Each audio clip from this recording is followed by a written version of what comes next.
Saludos, para nosotros es un honor. Vamos a estar en estos precisos momentos compartiendo un tema bastante interesante con el doctor Rafael Morla, ¿verdad? Que ha escrito bastante sobre estos temas. Dichos temas tienen que ver, de alguna manera, con la ilustración. Así que esperamos, ¿verdad?, que sea de agrado de todos ustedes. ¿Cómo se siente, Rafael Morla?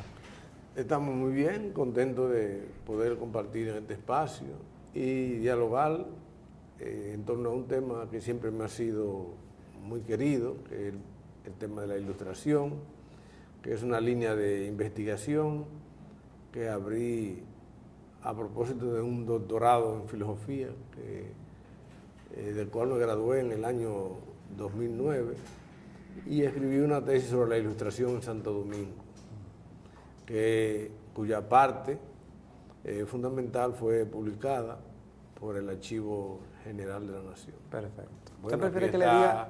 Aquí está el libro, precisamente, que publicó el Archivo General de la Nación, donde trato la presencia de la ilustración en Santo Domingo. Ese vendría siendo como un capítulo, podríamos decir, de esa en tesis realidad doctoral. esa es la tesis doctoral. Okay. La otra parte forma parte del contexto europeo y latinoamericano en que aconteció la ilustración. ¿Cómo usted prefiere que le diga? ¿Papi o Rafael Morla? No, doctor Rafael Morla. Doctor Rafael Morla. Sí. Te lo digo de padre, Esto ¿verdad, cariño? Esto no es una cosa familiar. Está bien. Entonces, ¿qué le motivó a aproximarse a estos temas? Siempre hacemos este tipo de preguntas porque algunas personas que quizás no tengan tanta experiencia en el ámbito de la escritura, en el ámbito de la filosofía, de la historia, pudiera ver esta entrevista y quizás de alguna manera, a raíz de las experiencias que usted obtuvo sobre la base de escribir este artículo, podrían también motivarse. Por eso hacemos esta pregunta. ¿Qué le motivó a escribir Bueno, yo creo que sobre estos temas? El tema de la ilustración plantea un vínculo interesante entre filosofía y política y conecta con el ámbito de la construcción del conocimiento, la construcción del saber. Son tres elementos que están presentes ahí. Y eso me motivó porque yo vine a la filosofía desde la política. Y desde ahí uno fue un educador público, en el sentido de que siempre trataba de llevar una orientación de vida a la gente. Yo trabajé en el movimiento clubístico, trabajé socialmente en el movimiento estudiantil, y en el movimiento barrial y hasta con el movimiento campesino. Entonces la ilustración fue un tema que conecta con el conocimiento, la necesidad de sacar al hombre de la ignorancia en que vive y llevarlo a un estado de comprensión de la vida social humana. Porque la ilustración es llevar lustre, llevar conocimiento, llevar la razón. Uno siempre ha entendido que estos pueblos latinoamericanos y particularmente el pueblo dominicano necesitan de una cultura ilustrada. Yo soy miembro de número de la Academia de Ciencias y precisamente mi discurso de ingreso a la Academia de Ciencias tiene por título Necesidad de una ilustración en Santo Domingo. ¿Por qué hay necesidad de una ilustración en Santo Domingo? Porque estos pueblos que se liberaron del dominio colonial español, quedaron en una especie de ignorancia y hay que sacarlo de ahí, esa tarea sigue pendiente. Entonces la ilustración, que tiene sus raíces iniciales en Europa y cuya expresión fundamental culmina con la Revolución Francesa de 1789 y con la Declaración Francesa de los Derechos Humanos de 1793, realmente lo que plantea es hace un discurso sobre los derechos inalienables de la persona humana. ¿Y cómo entra al siglo, en esta isla, siglo XVIII, siglo XIX? ¿Cómo conectan estas ideas ilustradas? ¿Cómo podemos identificarlas? Las ideas ilustradas llegan a Santo Domingo fundamentalmente como expresión de un momento de apertura que se produjo en el 1812, en esos años, y está muy vinculado con con la Constitución de Cádiz, Correcto. de 1812. Hubo una apertura porque cuando Napoleón invade a España, el rey Fernando VII fue tomado preso y hay una parte de la burguesía española y la burguesía francesa que están impulsando los ideales de la Ilustración. Porque Napoleón está haciendo todo lo que está haciendo en Europa en nombre de la Ilustración y de la modernidad. Así que es. establecer eso. Y entonces en ese momento histórico hubo una apertura. O sea, España era una potencia colonial, pero hubo una apertura. Una apertura quiere decir que se dio posibilidad de que se crearan partidos políticos, se dio la posibilidad de una cierta libertad de imprenta, libertad de reunión, libertad de expresión, y esto abrió un paréntesis. Entonces, a partir de ese paréntesis es que entran las ideas ilustradas en Santo Domingo. Okay. De hecho, el primer manifiesto ilustrado, llamando a la formación de partidos políticos que se produjo en el país, lo publicó, es de la autoría de quien yo creo que es el ilustrado dominicano principal, que es Andrés López de Medrano, Sí. que escribió precisamente la primera lógica y el primer libro de filosofía que se escribió en el país, todavía en el periodo colonial. Ese es un libro que lo escribió en 1813 y lo publicó en el año 1814. Perfecto. Que se llama Lógica de Andrés López de Medrano. Sí, sí. Ok, esos podrían ser de alguna manera uno de ellos, ¿verdad? Que de alguna manera fueron influenciados o que pueden identificarse en sus pensamientos. Claro, cierta conexión con el... Porque esta gente, la obra de los ilustrados dominicanos, yo lo digo ahí en el texto, La Ilustración en Santo Domingo, la obra fundamental de los ilustrados dominicanos, en términos políticos y social, es la independencia efímera de 1821. Okay. O sea, la independencia efímera de 1821 es la obra política de los ilustrados dominicanos. Es cierto que fue breve, que duró unos 3 meses, porque fue interrumpida por la ocupación haitiana de 1822, 9 de febrero de 1822, y entonces se frustró el proyecto de construcción del Estado independiente de Haití español, comúnmente llamada como la independencia efímera.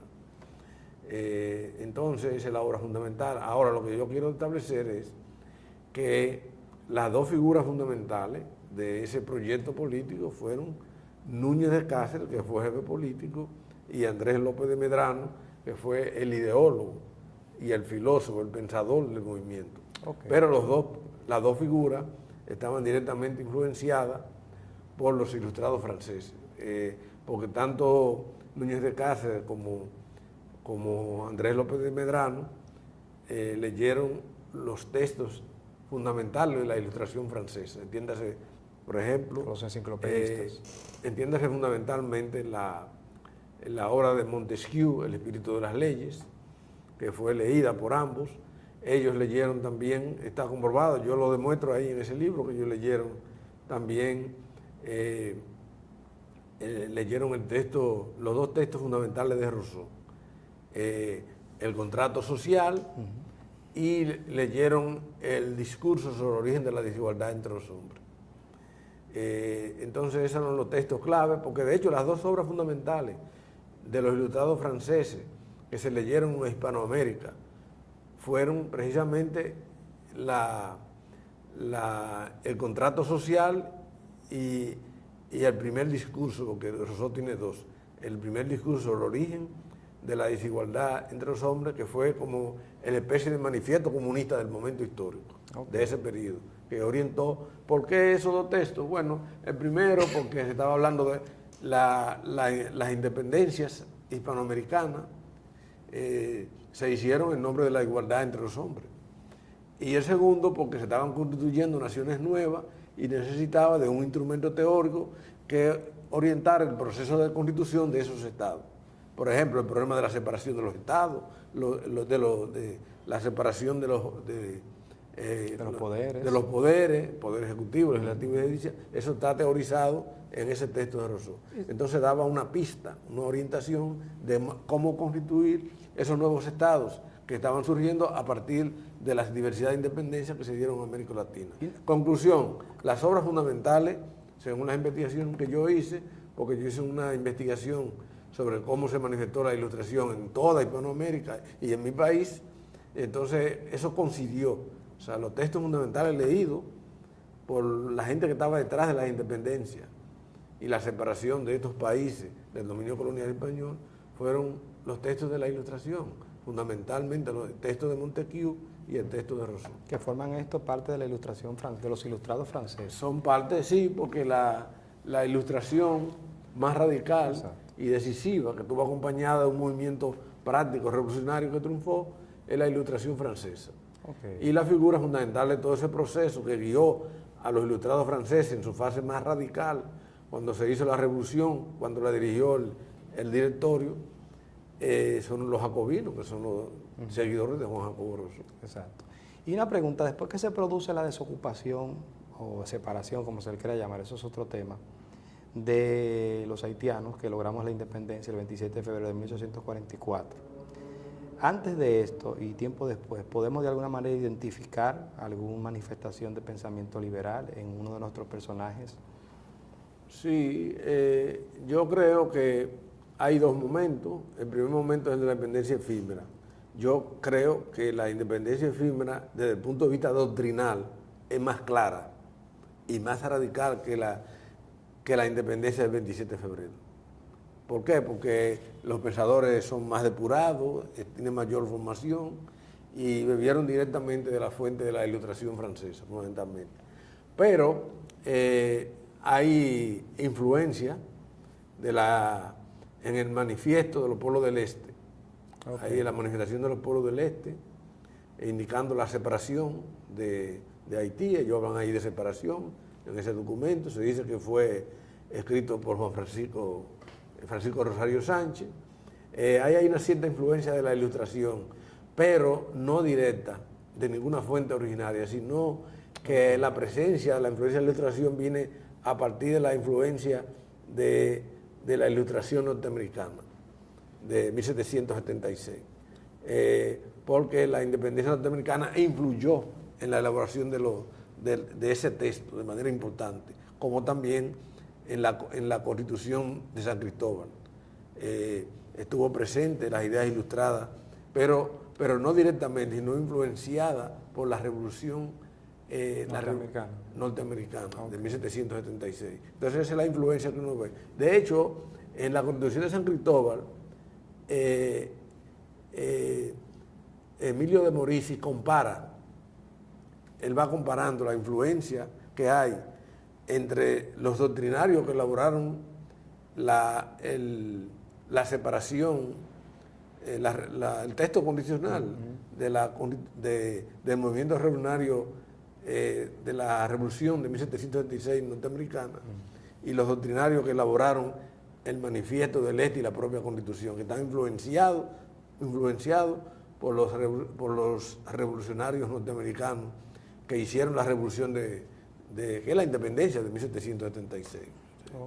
Hay una influencia, pero no hay influencia directamente en ningún texto, eso no podemos afirmarlo. Luego también Juan Pablo Duarte elaboró un proyecto de constitución. Exacto. Elaboró un proyecto de constitución que no fue exitoso porque no fue un proyecto de constitución que se elaboró plenamente, ni que no circuló. Eso apareció en los papeles de él, creo en los papeles de Rosa Duarte. Pero cuando uno lee el proyecto de constitución de Duarte, hay ideas liberales. No vemos la influencia de ningún pensador de la talla de Montesquieu y de Juan Jacobo Rousseau, pero sí hay principios doctrinarios que plantean la necesidad de la libertad, que es un valor fundamental de la Revolución y de la Ilustración, porque como se sabe, las tres consignas básicas de la Ilustración y de la Revolución Francesa son la libertad, Igualdad. la igualdad y la fraternidad. Entonces, la idea de la libertad, la igualdad y la fraternidad están presentes en el texto constitucional de Juan Pablo Duarte. Hay cierta ilustración ahí, pero no está depurada. O sea, tú no encuentras, dice, aquí hay una influencia. Cuando yo leo el texto constitucional o el proyecto constitucional de Juan Pablo Duarte, aquí hay la influencia de Montesquieu en el espíritu. No, eso no lo puede uno decir.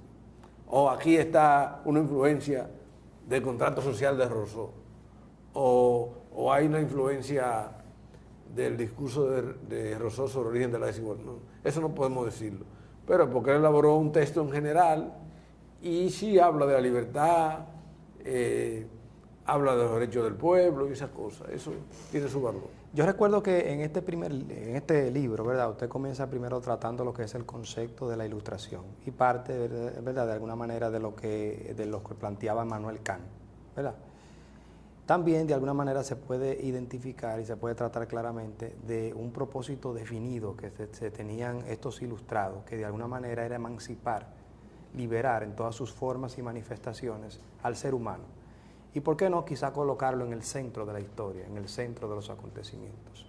Pero partiendo de ahí, ¿qué lección y qué, de alguna manera, importancia al día de hoy puede tener el pensamiento ilustrado, la ilustración en todas sus vertientes? Bueno, yo creo que para nuestro tiempo, eso es algo yo lo he pensado, que lo he reflexionado, traté de mostrarle en el discurso ya mencionado de ingreso a la academia. Ahí está bien desarrollado lo que yo creo que podemos recuperar de la ilustración. La ilustración es como la savia del proyecto moderno, representa el espíritu, la parte espiritual del proyecto moderno, porque la ilustración es parte de la modernidad. Entonces, la modernidad es como el modelo económico, político y social, pero dentro de la modernidad está el ideal de ilustración, que es como la parte educativa, es como la sabiduría, la razón, el conocimiento, es como la sangre que circula por los canales de la modernidad. Esa es la ilustración. La ilustración podemos definirla como la parte espiritual, emancipatoria del espíritu humano dentro de la modernidad. Yo creo que la burguesía revolucionaria, la que hizo la revolución de 1789, estuvo sinceramente interesado en eso, pero cuando triunfó se desvinculó del proyecto emancipatorio, del proyecto de educación, de formación, de lustre de la gente, perdió el interés por eso. Una vez que se sentía segura en el poder, lo abandonó. Y ya llegó un momento que dejó de hablar de ilustración, en vez de hablar de libertad, igualdad y fraternidad, hablaba de orden y progreso. Y se fue definiendo por una burguesía rapaz. Orden y progreso, dejando a un lado. Sí, la parte libertaria y la parte formativa y de construcción del ser humano. Porque en realidad la figura que representa en Europa la combinación del proyecto ilustrado es la figura de Kant. De hecho, la mejor definición de la ilustración la da Kant. Kant dice en un texto que publicó en 1794, a propósito de una pregunta que se hizo, que es la ilustración, Kant escribió un ensayo que ha quedado como un verdadero aporte. Y entonces Kant plantea ahí y define la ilustración. La ilustración es la salida del hombre de su autoculpable minoría de edad. Él entiende que el hombre, que el ser humano, vive en una especie de minoría de edad, una especie de ignorancia, una especie de caverna mental que le impide alcanzar sus verdaderos fines como humanidad. La humanidad tiene un propósito, que es el propósito de construirse, de ser feliz, de desarrollar, de emanciparse de las cadenas que lo oprimen, de los estados de alienación en que se encuentra. Entonces, esa minoría de edad Kant la ve como ignorancia, como desconocimiento, como falta de voluntad, como falta de coraje para emprender el camino de la liberación. Entonces, el discurso kantiano, todo el discurso kantiano, sobre todo la parte la parte ética y política de Kant, que se expresa en obras como La fundamentación de la metafísica de la costumbre y otras obras más, van dirigidas a que el hombre, a construirle un ideal de dignidad y decoro al hombre, donde el hombre alcance la plena libertad. Pero él entiende que la facultad fundamental del hombre, que hay que desarrollar, es la facultad de la razón, y que el hombre, para poder ser libre, tiene que desarrollar su espíritu, porque nadie puede ser libre si no tiene conciencia de esa libertad. Entonces hay que sacar al hombre del estado de ignorancia en que se encuentra. Ese estado de ignorancia es lo que Kant llama minoría de edad. ¿Cómo alcanzar la minoría de edad? Bueno, mediante la educación, mediante el lustre de la gente. Kant aspiró a desarrollar la voluntad, educar el espíritu y la racionalidad del ser humano para que éste se convierta en sujeto social y en sujeto moral, que sea capaz de comprender su mundo en realidad y transformarlo. Esa es la idea, ¿no? La filosofía de Kant es una filosofía emancipadora por eso, porque trata de que el ser humano esté activo, esté en un estado de lucidez. Entonces, ese hombre lúcido debe comprender su mundo y desarrollar una voluntad para alcanzar la libertad. Es cierto que en Kant primariamente esa libertad es interna, pero de alguna manera cuando ese espíritu interno sale fuera y se encuentra con la vida de los hombres, ahí hay que dialogar, ¿no? Hay que confrontar las ideas, hay que abrirle paso a un mundo mejor, porque Kant plantea que los seres humanos están en el deber de alcanzar la plenitud de la vida, es decir, están en el deber de construir un proyecto que los libere de la esclavitud en que están y de la ignorancia. Lo que de alguna manera, disculpe, al día de hoy pudiéramos decir que sobre la base de estos planteamientos postulados que se pueden extraer del pensamiento ilustrado, podríamos de alguna manera al día de hoy, siglo XXI, lograr de alguna manera impulsar, transformar o mejorar la situación de nuestro pueblo. Sí, y sobre todo, por ejemplo, algo permanente que se reivindica a todo el mundo del proyecto ilustrado es el espíritu crítico. O sea, eso, la crítica es consustancial al proyecto ilustrado. De hecho, no es casual que las tres obras fundamentales de Kant sean críticas. Crítica de la razón pura, crítica de la razón práctica, crítica del juicio, y que después el propio programa marxista, que comienza con Marx, que en realidad el marxismo no es más que una continuidad del proyecto ilustrado, también reivindica ese espíritu crítico. Por ejemplo, Marx desarrolló la crítica de la economía política. De hecho, el Capital de Marx es una crítica al capital, al mundo del capital. Entonces, si hay algo consustancial al proyecto ilustrado, es el espíritu crítico. Ahora, ¿hacia dónde apunta la crítica? Bueno, la crítica siempre va dirigida a superar estados de injusticia. La crítica siempre va dirigida a decir, aquí están estos males y estos males hay que superarlos. Aquí está el ser humano alienado y el ser humano debe desalienarse. Aquí hay una ignorancia y el ser humano debe alcanzar el lustre. Aquí hay una minoría de edad y este ser humano debe alcanzar su mayoría de edad. Porque es imposible, sin educación, uno de los problemas graves que tenemos es ese. O sea, si tú me preguntas, ¿ha alcanzado el pueblo dominicano su verdadera y auténtica minoría de edad? Yo te diría que no, porque realmente con los niveles de ignorancia que tenemos en el país, el grupito de gente que ha alcanzado la minoría de edad es muy reducido. En relación a los que no lo han. Claro, porque un pueblo con una tasa de analfabetismo que tiene, no podemos hablar de mayoría de edad. Para que este pueblo pueda salir de la minoría de edad, evidentemente hay que cambiar la educación que tenemos, ¿no? Tiene que ser una educación crítica, debe una educación que alcance a todo el mundo, de calidad, evidentemente, de calidad, y que desarrolle el espíritu crítico y que cree las condiciones para que este hombre diga, este ser humano, este dominicano, tenga capacidad para defender lo que son sus derechos, defender sus libertades, porque también sin ese proyecto crítico nosotros no va a aparecer una figura que yo creo que está muy interesada, muy vinculada con el proyecto ilustrado, que es la construcción de ciudadanos. Nosotros, una cosa es, o sea, tú no puedes ser ciudadano si tú no tienes plena conciencia en tu país de cuáles son tus deberes y cuáles son tus derechos. O sea, el ideal de ciudadanía conecta con eso. Y yo creo que ese ideal de ciudadanía en Occidente ha sido construido de mano de la ilustración, de mano del proyecto ilustrado, de mano de esa criticidad que ha ido construyendo la ilustración del siglo XVIII, pasa por el siglo XIX, llega al XX y llega hasta nuestros días.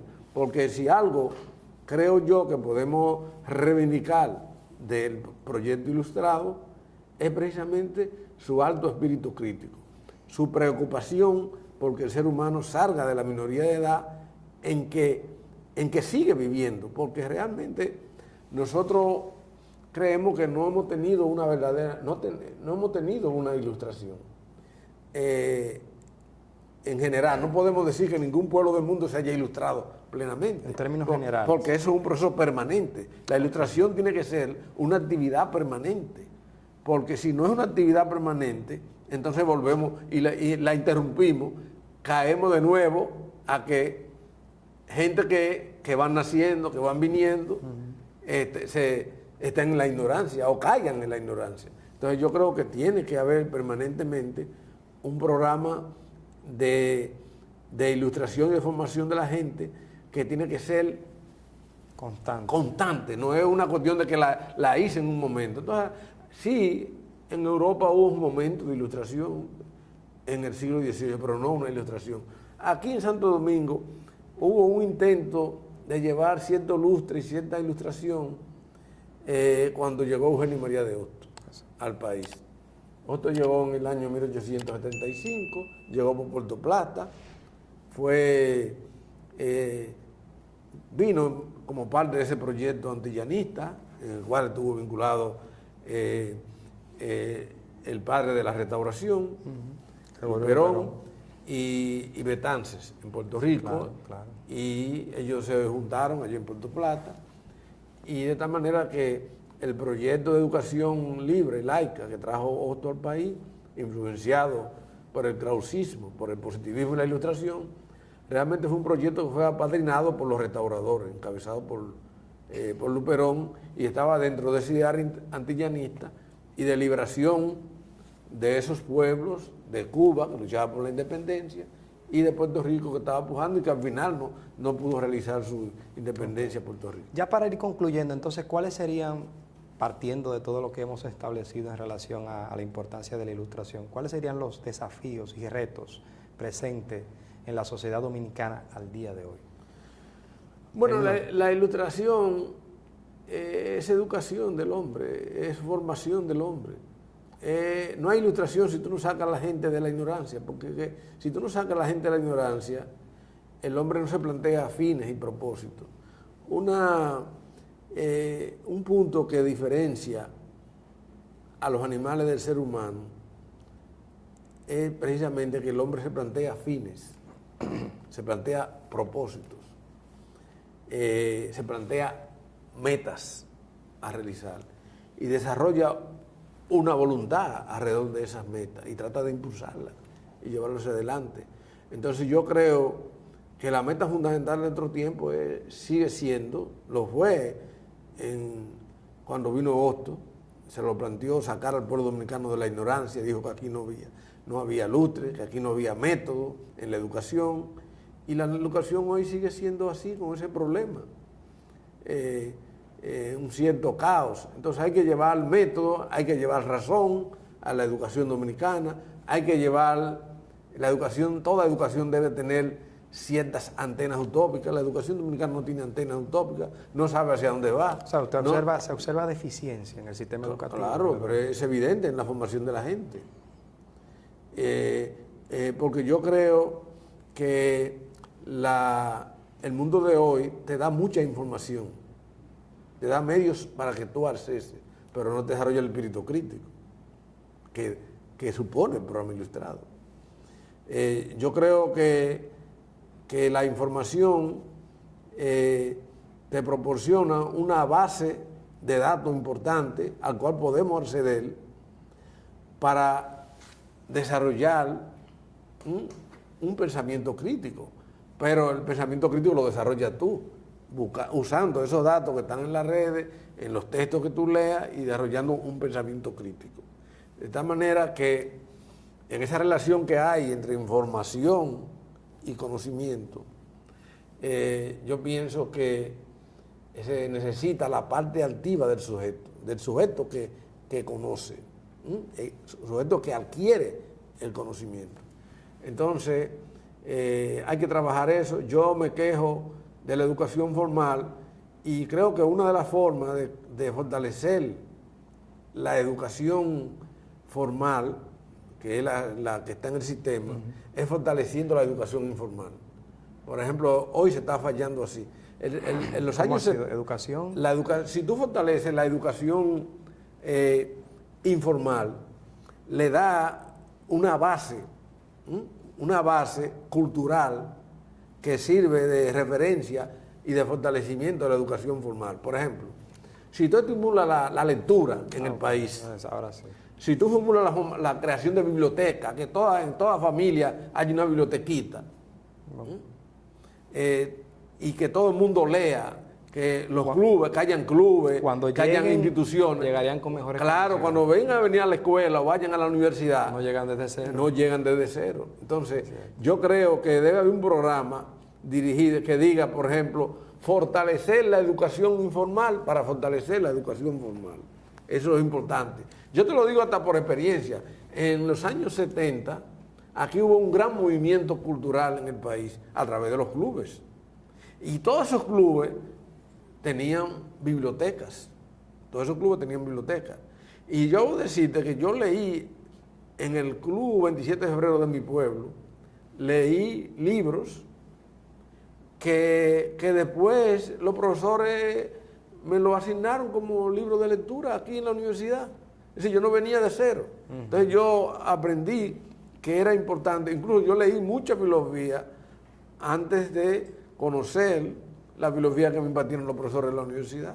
Y eso me ayudó muchísimo. Entonces, por eso es que yo siempre he dicho, vamos a fortalecer la educación informal para fortalecer la educación formal. Y mire que al día de hoy, si nosotros, por ejemplo, vamos a un barrio, por decir algo, lo primero que nosotros observamos, en vez de esos espacios que pudieran ser utilizados para estudiar, para leer, para debatir, que crearían las condiciones de un sujeto crítico, lo primero que observamos son que bancas de apuestas, puntos de droga, porque hay que decirlo abiertamente, observamos también que DRIN, entonces en un país en donde hay más DRIN, donde más hay puntos de droga, donde hay más, entonces ¿qué avance vamos a tener? Cuando esas personas salen de eso hay mucho ruido en todo el sentido de la palabra, no hay ni siquiera un espacio físico que esos jóvenes pudieran de alguna manera estudiar, leer, dedicarse al arte también, a la música pudiera ser. Entonces, de alguna manera, eso es una situación que es lamentable, que es triste y que de alguna manera no permite, ¿verdad?, tener un sujeto que pudiera de alguna manera cuestionar al status quo o realizar cuestionamiento en términos generales. Sí, porque todo proyecto educativo tiene que definir el tipo de hombre que se quiere para la sociedad que hay. O sea, en el caso de nosotros, tenemos que plantearnos qué tipo de dominicano, qué tipo de hombre necesita este país para desarrollarse como proyecto nacional. ¿Qué tipo de hombre? Y trabajar para eso. Eso hay que definirlo. Y eso es parte de la educación. Por ejemplo, la educación disciplina al ser humano. Hay que preguntarse, ¿la educación que estamos impartiendo están disciplinando a los jóvenes? ¿Los está disciplinando? Eso hay que planteárselo. porque yo veo mucho desorden. La educación es para llevar método a los educandos, es para llevar lustre, razón, pensamiento, criticidad. ¿Está cumpliendo la educación con ese propósito? No. Entonces, ese es el tema que hay. Y ese ambiente, yo recuerdo, yo estaba en el Dominico, a veces yo veo la biblioteca del Dominico y yo veo cómo de alguna manera los profesores llevan a los estudiantes, a pequeños, estamos hablando de 5 o 6 años, lo llevan a la biblioteca para que estén en ese espacio y puedan de alguna manera, quizás a veces no leen, pero por lo menos entran en contacto y se van acondicionando. Crean un ambiente. Crean un ambiente para que se pueda de alguna manera interesar en un futuro inmediato por lo que es la lectura. Recuerdo cuando era más pequeño, que siempre me crié rodeado de libros de usted, precisamente, de distintos temas, y entendemos que de alguna manera eso fue quizás lo que hizo que uno pudiera interesarse, ¿verdad?, por la lectura. Lectura en sentido general. Podía ser temas relacionados a la historia, filosofía, el arte, etcétera. Lo que de alguna manera se persigue quizás con este tipo de... Claro, cuando yo estudio la biografía de todos los grandes filósofos de la humanidad, en su casa había o el padre, o un abuelo, o un tío, o un amigo de la familia, que tenía una pequeña bibliotequita personal donde ellos comenzaron a estudiar. Claro. Todo. Aquí, así fue Rousseau, así fue Kant, así fue Descartes, Leibniz, todos los filósofos. Pues yo he hecho una pequeña biografía de ellos y me doy cuenta que en alguien tenía una pequeña bibliotequita en la cual ellos comenzaron, porque es que el niño, hay un momento en que despierta la curiosidad y estos libros, y lo abre temprano, y aunque no lo entienda, ya vio el libro, lo abrió y leyó algo. ¿Qué entendió? Bueno, no sabemos, pero hay un momento que comienza a entender. Eso es interesante, ¿no? Ya para finalizar, quisiéramos que usted, por favor, le envíe un mensaje, si se pudiera, ¿no?, al pueblo dominicano, o a la sociedad, o a los que nos escuchan, en relación de la importancia de la ilustración y cómo esto de alguna manera pudiera colaborar con la transformación de una realidad para así mejorar lo que es nuestro país. Bueno, yo lo que puedo hacer un llamado dirigido a que la gente se motive a leer, a construir su propia humanidad para que podamos construir un mundo mejor, alejarnos de los vicios, de las drogas, llevar un mensaje a nuestros hijos, de tal manera que no pongan el dinero por delante, sino los valores. El ser humano no necesita podrirse en dinero, nosotros lo que necesitamos es una orientación de vida y los medios materiales mínimos necesarios para solventar nuestras necesidades y tener una sociedad más distributiva donde todo el mundo, todo el pueblo dominicano pueda tener acceso de manera justa, distributiva, equitativa a los bienes materiales y también a los bienes intangibles de la sociedad, a través de los cuales debemos construir nuestra espiritualidad. Entonces yo creo que todos tenemos derecho y estamos al mismo tiempo en el deber de predicar y llevar el mensaje de un mundo mejor para todos, donde todos tengamos la misma oportunidad. Y yo creo que esa distribución de oportunidades desde el punto de vista material está muy vinculado con una educación universal, donde todos tengamos acceso a los mejores, tengamos acceso a la mejor cultura, ¿no?, a la mejor formación, a fin de que recibiendo una educación igualitaria que exprese, que nos dé la oportunidad de manera positiva e igual de insertarnos en el mundo social en que vivimos y allí encontrar las oportunidades para crecer y desarrollarnos en nuestra humanidad. Bueno, muchas gracias por la invitación. No, gracias a usted por su apoyo incondicional siempre. Pasen muy buenas, para nosotros fue un placer.